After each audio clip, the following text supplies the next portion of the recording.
Welcome back to the LaunchFamily Podcast. I'm your host, Jessica Shelley, and today we're diving into a topic that every family faces: conflict. Whether it's siblings shouting in the back seat or a tense moment between parent and child, conflict is inevitable.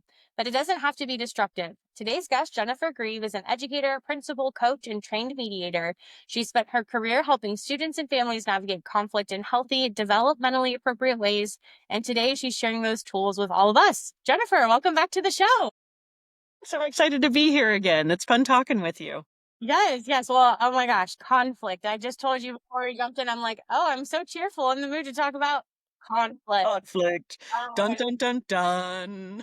right. So, what are some of those most common types of conflict that you see as you're working with families? I mean, let's also talk about that conflict is hard for all of us, right? Nobody likes conflict. It doesn't feel very good, right? You get that icky feeling in your stomach and you're not sure what to do, whether you're at work or it's with your partner or your children or a friend. And so at a start, I always want us to just kind of honor that it doesn't feel good. But when you get through it, there's so many great pieces of change and understanding that can come from it. And that's something I think is really important to share with our children and let them know, yeah, it doesn't feel very good, but you know what? It's going to be okay once we get through it. And so, in families, you have a lovely large family. Let's talk about it. Let's see the common ones: chores, Oh, right? Picking up the room, telling where they're going for some of the older ones, siblings, so and so's in my space, right? So and so took my toy, right? These are very common. And the reason that they're common for kids is they're trying to navigate their own boundaries, right? And what works for them. And how do you, with little kids, how do you share? How do you set a boundary on sharing with each other?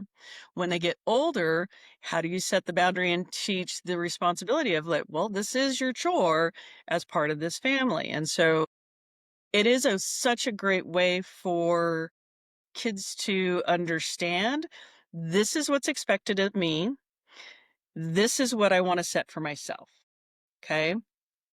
And what is really has been really interesting for me that I've learned from young adults is, and when I talk about conflict with kids, I'm really thinking about 11 to 19, right? Where it becomes they're more independent. They have more verbalization skills. They are able to articulate, maybe not in the best way, but articulate more about what they want. And young adults tell me, like, Jessica, what would you say is the number one person that kids fight with? What would you say? I would say probably the parents. Okay, good one. Because a lot of times parents say it's that mean kid at school or it's their friends they're always fighting with. And really, it's number one is parents, and then it'll be siblings. Then it might be some other adult mentor, right? A coach, a teacher, an instructor of some sort, peers that are not their friends, and their friends are very last. And so when you then stop back and go, okay, now that we know parents are going to be the number one place, why is that?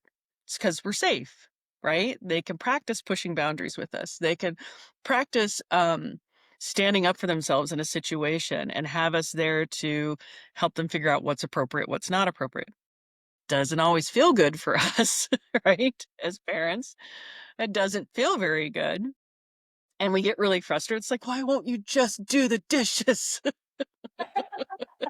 But Yeah, it's no. part of their process of becoming an adult, right? Like they have to go through this.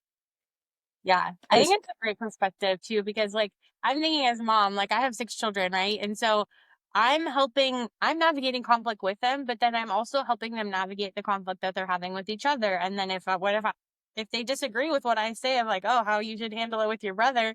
Oh, great. Now we're in a conflict about this conflict. It's like, well, in bringing up, all of your kids, the thing that's really hard too for kids sometimes to see is that you might handle a conflict with one child one way, but with a different child, a different way. Why? They're two different people, right? They have two different cognitive comprehensions. They're at different ages. They have different responsibilities. They're different personalities. And that can be really hard for kids to understand. And so as parents, as we're helping them navigate that conflict, and they might say, well, why did you let so and so do it and I can't?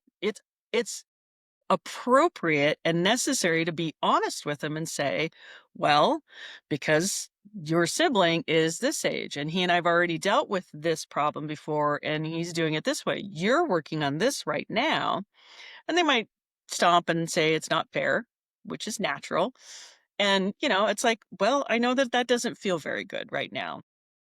And that's okay for you as a parent to talk with them about.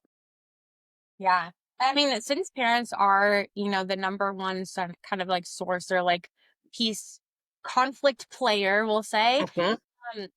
how does the way that we as parents navigate disagreements and conflict influence the way that our children then do?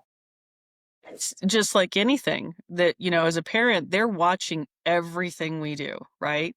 They're watching how we cook meals. They're watching how we engage with our partners. They're watching how we engage with our friends. And everything we do is going to be a learning model for them.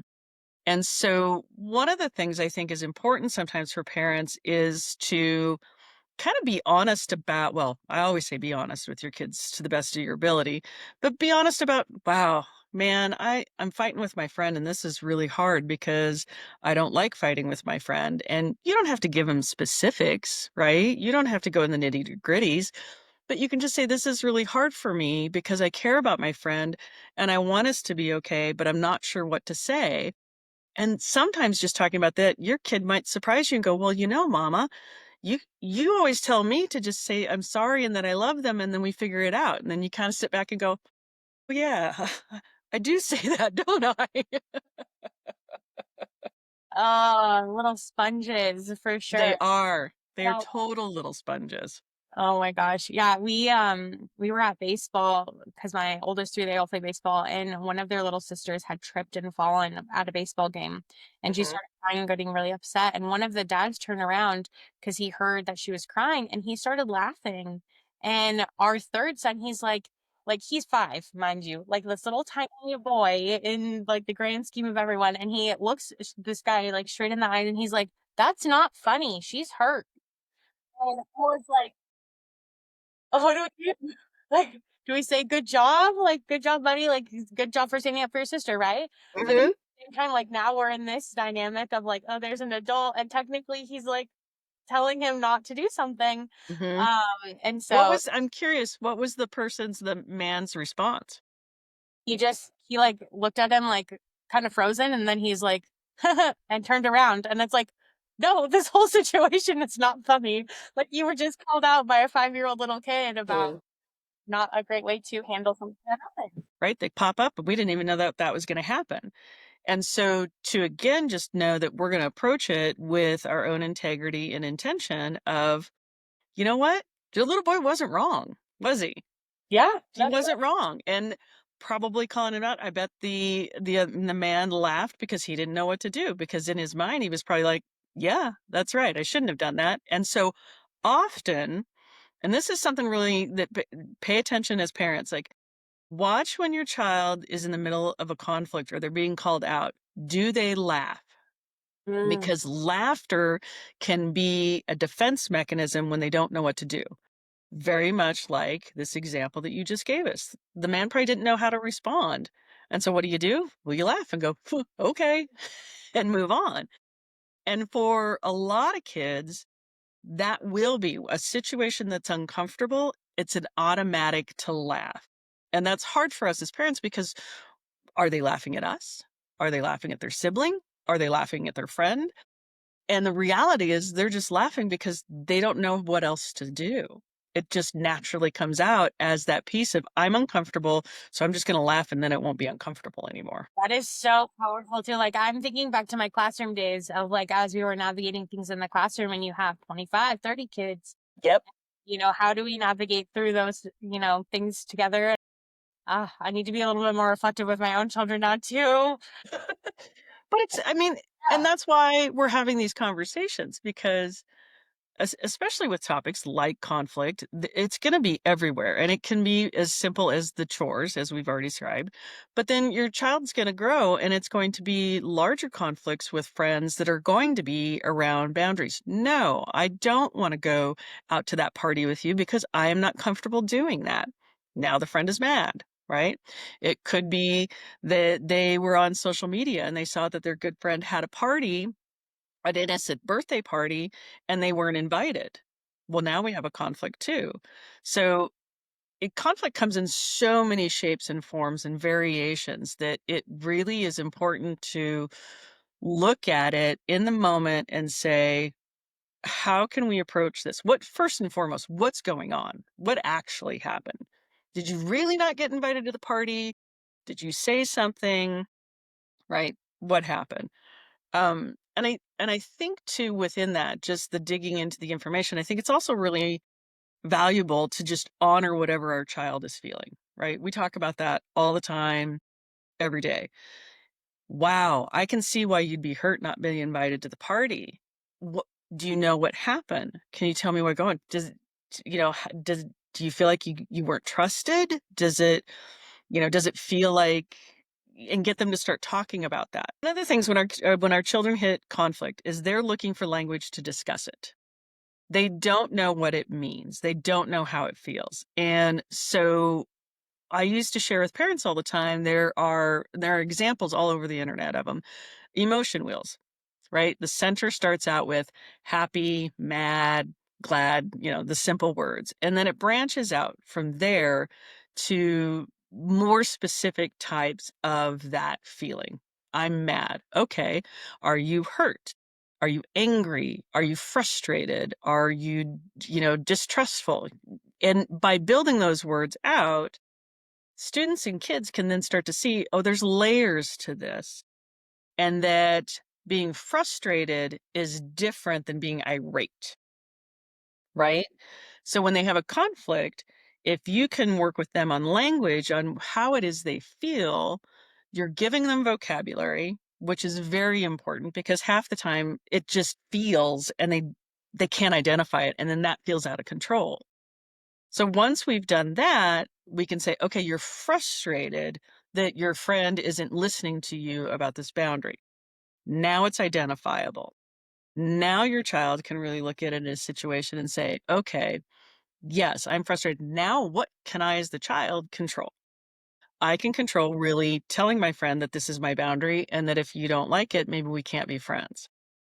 Or teaching them to say, I'm frustrated because you're not listening to me. I don't want to do this thing that you want me to do because I don't feel comfortable with it. So being able to have that language is so important for any of us, right? Because we all, like we talked about earlier, we all experience conflict. So it's really important for any of us as a starting point. And then for our children, it's really helping them develop their emotional resiliency. Because again, once they identify it, it doesn't feel so out of control anymore. So in the midst of a conflict, whether we're helping our child navigate something or maybe we're in a conflict with our children, what are some ways that we can maybe stay calm or like keep ourselves from being triggered as we're trying to help them navigate it? And I know you had mentioned like the emotion wheel and like the vocabulary and the language, which is a universal tool for all of us. But what are some Right. other ways that parents can maybe be a little more reflective too on their positioning during those I'm times? a huge proponent of just push the pause button for everybody. I think that you can even as a family use that language of that we're going to push the pause button. I grew up with all sorts of sports coaches in my family, basketball players, specifically. And so in my family, we always talked about a 20-second timeout, which they use in basketball. And we'd say, okay, we're taking a 20-second timeout. My husband's a huge hockey fan, and so his was like, all right, I'm going to go to the box for a minute and just think about things, right?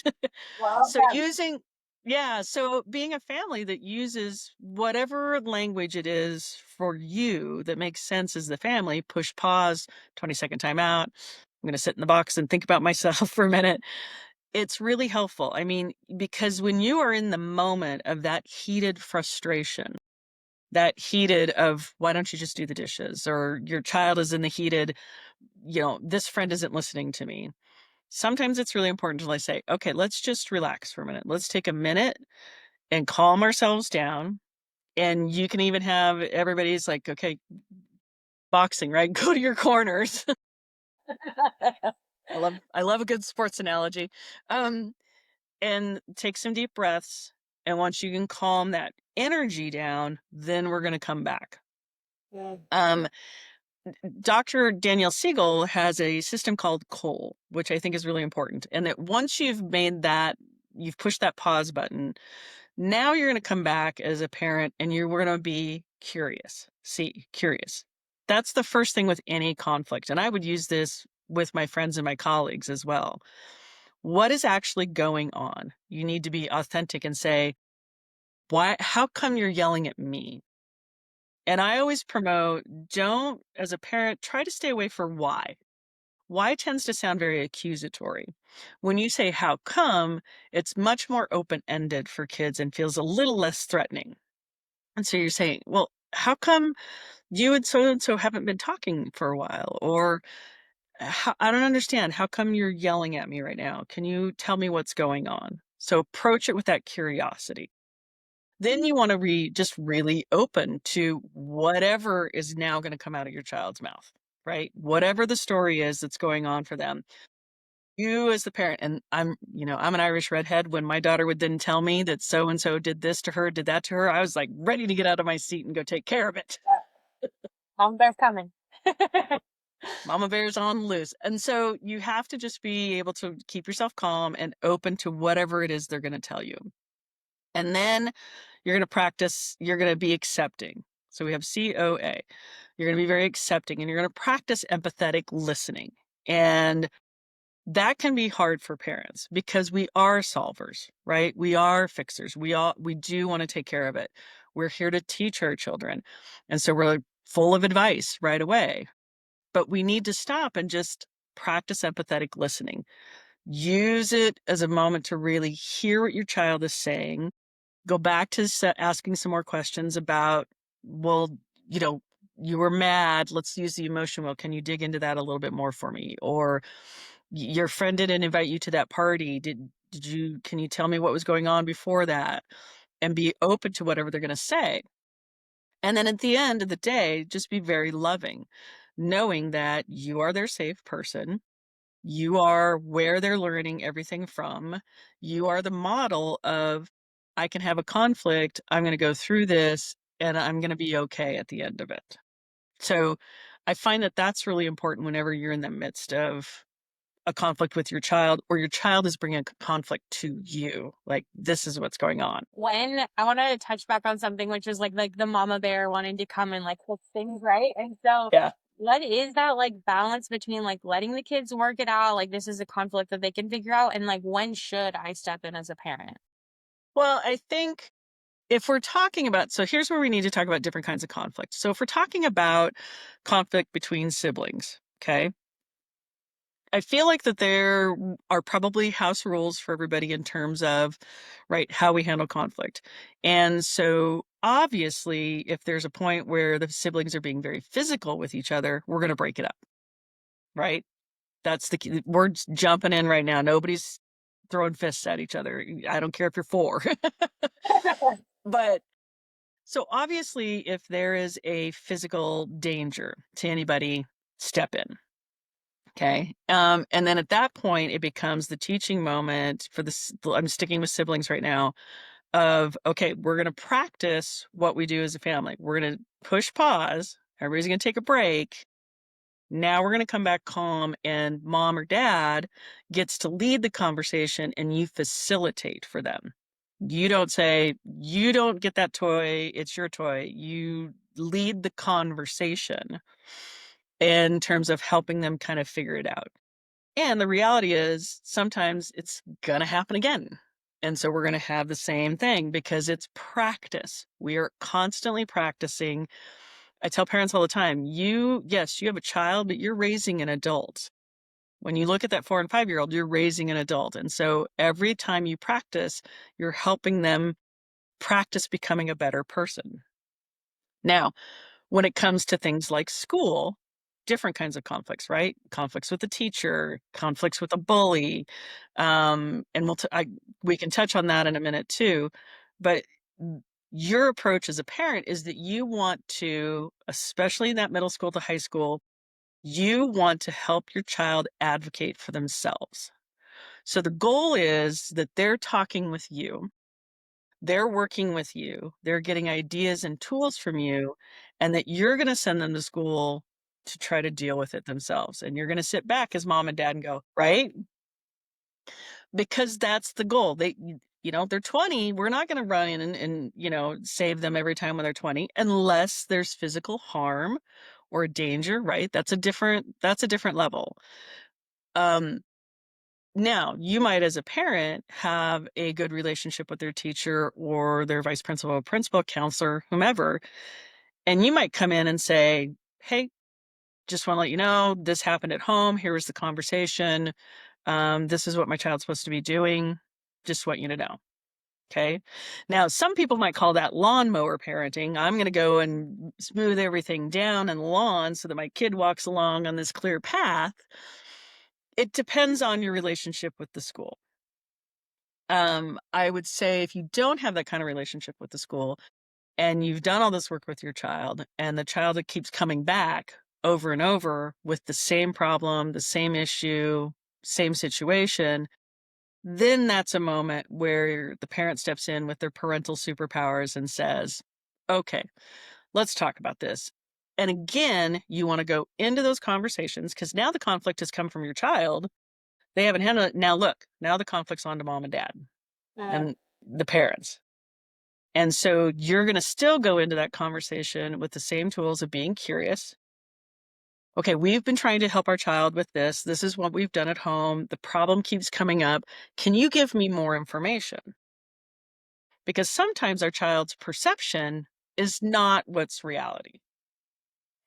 Sometimes our children aren't hearing things. When they don't hear you telling them to take out the trash, guess what? At school, they're not hearing the teacher say this assignment is due at the end of the period, right? Those are natural behaviors, especially at middle school. So you go into those school conversations. I'm going to be curious.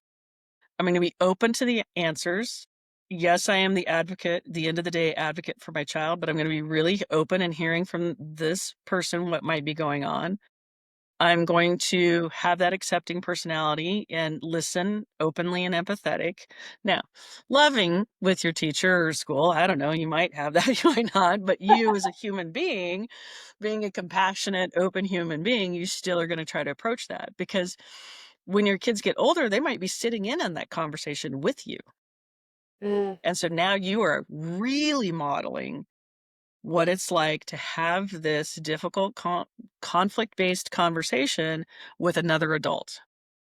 And so they're still watching you. And so if you approach it maybe in that arena, loving turns into an element of logic and compassion to other human beings, that's what they're then going to model at the end of the day. Super, super insightful too. Like I'm thinking about like those meetings that we do have with families and just the approach, right? Like if we're already escalated as parents going into a conversation, are we going to be able to like articulate what is actually happening in a way that's going to be constructive, or will that kind of just break down those walls? And so another thing that I was thinking about as you were mentioning that is like those kiddos that would rather have mom pick up the phone and call the other kid's mom to handle the conflict. Like how do we help empower them or give them more power and understanding that they have a role and that they can do this and they can, handle their Well, and conflict? I think that's a great question. And I think it depends on the age of the child, right? Like if we start in elementary school, it might be the moms, the dads having a conversation with each other, say, hey, we know they're having a problem. Can we maybe sit down as a team and teach them how to talk about it? Okay. When they get older, it becomes that place of, let's say your child's very anxious about what's going on and they just want you to take care of it. Now you can step into the role of looking at it in terms of, I will help you. I will advocate and stand with you, but you're going to do it. And you can practice with me. Let's practice together.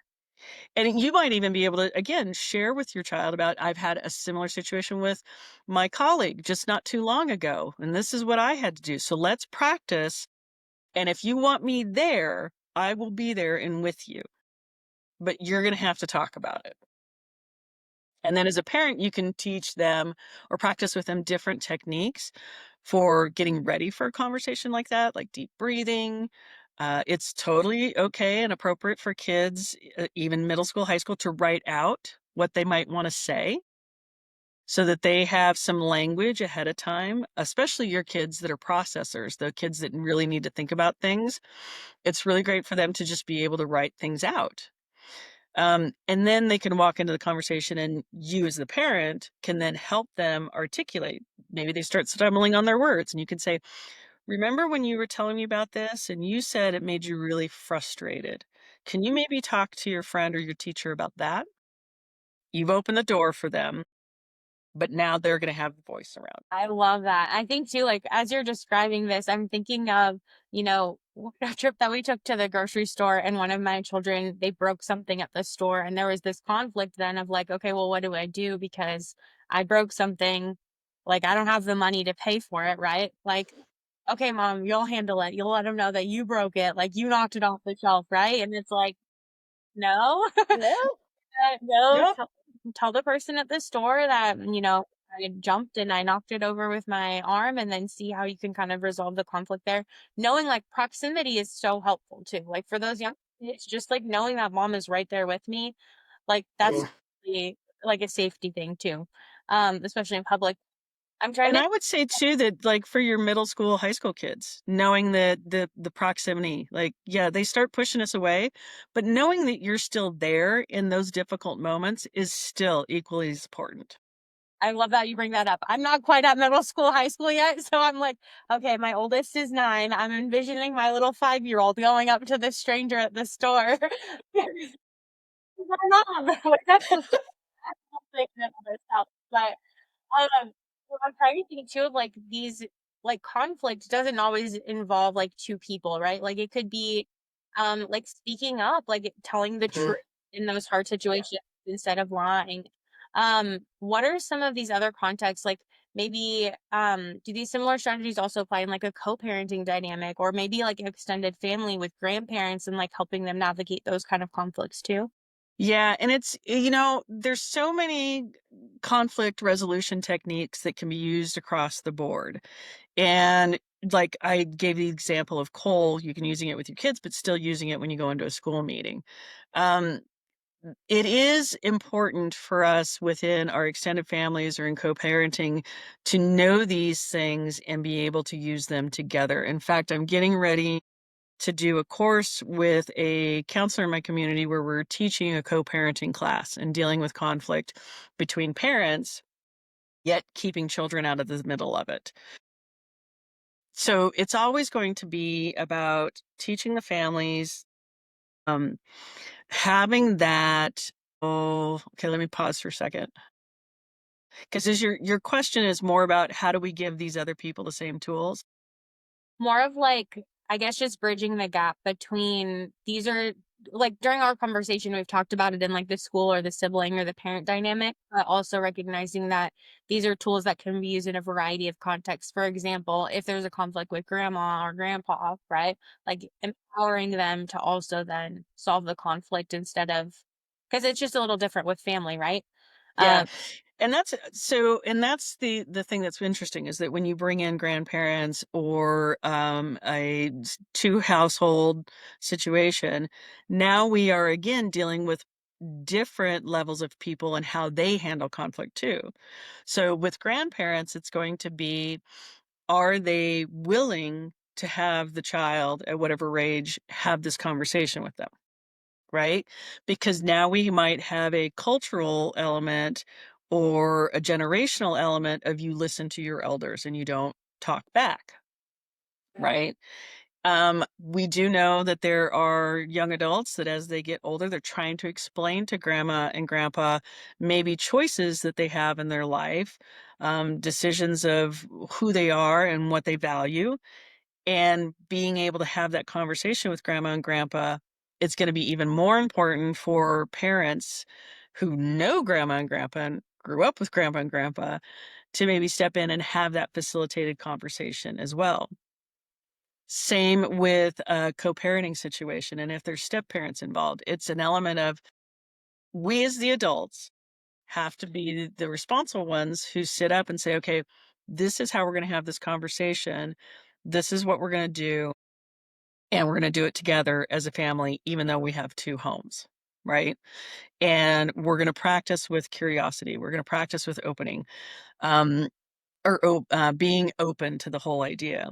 We're also going to practice with just the way we phrase things. It's really important in those situations that we, as the adults, pay attention to how we phrase things so that our children know that there's an appropriate way to phrase it and there's not. Like, you don't want to phrase things in an attacking tone, obviously. You also might want to use I statements, like, when this happens, I feel like this, so that they can have that kind of voice. And then at the end of the day, it comes back to that conversation of we can't always control the other person. So now what? How do we approach the end of this conflict that has a resolution that's not maybe a resolution, or it doesn't feel like a resolution? Because that's going to happen, right? You were angry about this. You asked your friend to pay attention. Your friend's not honoring your boundary. Your resolution might be to let go of the friend. You've gone in and grandpa teases you and you really don't like that. It hurts your feelings. And so you're trying to tell grandpa to please not tease you. Grandpa's like, oh, it's not that big of a deal. I love you. It's how I show my love. Okay, well, grandpa's not going to change. So now we as a family, parents and the child, how can we handle this together? And that's probably the next level that is the most difficult, is that teaching them how to be in the midst of it, how to process it, how to have the language for it, how to let go of some of the anxiety. And then what happens when you don't love the resolution? Yeah. Oh I man. ran a great speaker session talking about this exact topic. And I got to the end of the whole presentation, gave them a lot of these same conversation that we're having right now. Got to the end and I said, so what's the resolution going to look like? And my final screen was just a big question mark of, I don't know. Oh, I had some moms that were mad. We're like, what? You have to tell me what the resolution's going to be. I'm like, I don't know. It depends on so many things. It depends on who the other party is. It depends on what the conflict is. It depends on your child's ability to take responsibility for themselves. It depends on so many different things. I can't tell you what the resolution is going to be. I can tell you that sometimes it'll be good. Sometimes it won't. Sometimes they'll have to learn to let go of a friend. Sometimes they'll have to learn to just accept that this person's going to be like that. And how are they going to create boundaries from themselves in that? I love that you bring that up too, because the conflict resolution, right? Like, we're always like, oh yeah, tie it up with a bow, like, okay, moving on to the next conflict, right? Like, that's not actually not, that's That's not. not how it works. I mean, starting with the example that you started with earlier, it was, your son stood up for his little sister. He addressed the conflict. By the way, I think his form was adorable. I loved it. Um, and then this gentleman felt awkward and laughed and left. Well, that's a resolution. It's a little awkward, but it's still a resolution. When we continue to hold on to things, there's no resolution. It continues to cycle. Yeah. And so then it becomes important to have the conversations around how to let go of something. Can you let go of it? And sometimes it's really difficult for kids, and especially in middle school when it's around friends and things, because that has imprinted on them now.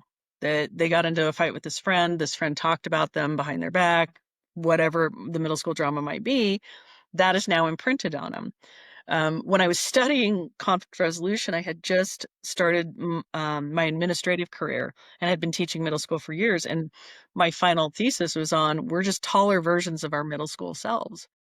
Because however you learn to handle conflict in middle school very much will follow you through the rest of your life. when you think about it, because that is the time frame we are really delving into our social skills, building our emotional resiliency, our cognitive is just off the charts, brain growth. And so when all of these things conspire, if we have the right teachers and family members and opportunities, it's going to continue to build in a strengthened way. Now, that being said, I don't want any parent to go out there and say, I have to be perfect to do all of this, right? Because that's our own downfall, that it can happen easily. Yeah. But if we as a parent say, okay, this is happening, I missed it last time, let's try it again this time. Or, being honest with our kids about, wow, I really wasn't present for you for the last situation like this. Let's work on it together. How can I help you now? Because, yeah, it's just going to follow us. Yeah. Oh my goodness. Well, I love that too. That idea of going back and reflecting, even if it feels like it's too late in the moment to handle it a different way or to resolve it a different way. Like, okay, well, next time that we're gonna do this together. We're gonna try this different strategy or, uh, different phrasing of or tone or however it needs to kind of come across or be communicated. So, like that reflective piece is always happening too behind the scenes. Less. Right. And what's great about it is in that moment, you're teaching your child it's okay to make a mistake. It's Mhm. okay to miss something. It's okay to, I hate the word fail, because it's just something happened and it didn't work out the right way. So we're going to try again. And that's so important for our kids to know that that's okay, because each time you try again, each time you practice and try again, you get a little bit better and a little bit better. And you learn. That is You do, right? exactly a mistake. You try it a different way. You learn, okay, yes, it worked or no, it didn't work. Either way, you're learning another way to not do it or a way to. Exactly. So Exactly. I love that. I love that. Well, at the end of each of our podcast episodes, we have some questions that have been written in by the Launch Family community. So we have a parent expert called Emmy. More families have written in, and so I want to get your human take on all of this too. So one of the questions that was written in is, "I'm exhausted by constant arguments. How do I set a better tone at home?" What's That's interesting, because my first question is arguments between who? Ooh, yeah, curious. Argument between the parent and the child, Yeah. between two children, arguments between the child and the other parent, right? Because arguments between two parents themselves, like that's tough to answer, because that's going to be my first question. And it's based on any of those things, I think the key is when an argument happens, we need to step back, take a deep breath, sit down, and say, okay, I'm feeling this way. And the other person saying, well, I'm feeling this way. Because when you're arguing, you're just so caught up in what you need to say and how you need to say it and being heard. By golly, you're going to hear me because I'm going to yell louder than you. Mm, That nobody's actually listening. And so to do the 20-second timeout, everybody take a break, and then let's actually think about, what are you upset about? How did that make you feel? What can we do? And giving each person an opportunity to answer those questions so they can be heard by the other one. I love that perspective. No matter who it is, we can start with how we're feeling in that moment, and then that's the levelizer, right? Of like, okay, Mhm. now when if we need to take our 20-second time out, if we need to take a break first before we resolve, at least we've Right. given that, the feeling some space. Um, but is there anything else, like as we're wrapping up now, is there anything else that you want our listeners to take away from this conversation today on conflict, or any other tips or strategies or motivation? I think it's important that we share with our children how conflict makes us feel. I think it's important for us to be able to share with them that, in the moment, not when I was back at 13, I had this problem too, but in the moment of, yeah, I'm really frustrated with my colleague because of this is what I'm going to do. And then a great tool to do, there's so many wonderful like game cards out there, different things. There's a book called The Book of Questions. There are different conflict strategy cards that you can, when you're sitting down having dinner, or the family's on a road trip, or you're sitting by a campfire, you can pull one and read the scenario or the question, and everybody answers from the littlest to the oldest. And this would be a great thing to do if you're doing a family event and have, what would grandma and grandpa say, right? Because then your children are getting a variety of perspectives on how to handle a situation, and they're absorbing that, right? Little sponges, they're absorbing that and are going to take that information with them into the next time they handle a situation. And those things, those cards and those books are great because it is a variety. It is from the simplest to the most, difficult. It's going to be conflict with somebody else and conflict with myself. So those are great tools for people to just do. Awesome. Awesome. Awesome. Well, Jennifer, I just want to thank you so much for joining us again on this podcast episode, breaking down, that thing that most of us, well, all of us deal with, but we never really feel fully equipped to handle sometimes. So conflict, topic of conversation, and the tools, wisdom, and perspective that you gave to every parent, all the parents listening in. Like, I've already got more tools in my tool belt now just from